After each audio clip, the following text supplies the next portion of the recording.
ang pinakahihintay na Summer Games sa Lebanon. Ang Philball 2012 na pangunahing basketball at volleyball tournament ng mga OFW sa Lebanon. Yan po ang palitang nidali ni Luis Julio.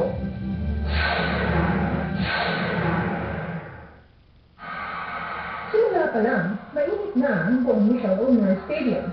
Nakakaaliw kasi ang opening ceremony ng Philball 2012, ang pinakamalaking basketball at volleyball tournament ng mga OFW sa Lebanon. At nang isa-isang ipinakilala ang siyam na basketball at siyam na volleyball teams, naging makulay at iyawan ng mga tao sa buong stadium.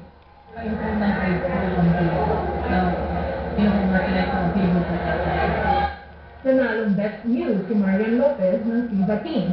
Best in Uniform ang FCA at nagtay naman ang cheering squad ng FCA at ng Manila Samafield.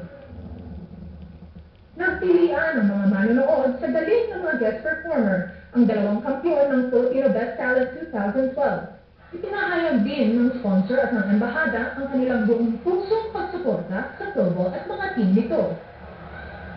Sabi ni Gerald Cabawata, bagong chairman ng Philball, dapat subaybayan ng mga kababayan sa Lebanon ang Philball Games na magtatapos ng September 23. Philball 2012 prepared how many great entertainment for them to give giveaways on Sundays, t-shirts, caps. Patuloy ang magandang gawain. Sana yung mga iniwan namin sa inyo, kami at Chairwoman Philball for 7 years, dapat pagpatuloy hanggang may pamana tayo sa mga susunod na mga darating na mga pinagdarating. Nagbabalita sa Middle East, Luis Julio, Beirut, Lebanon.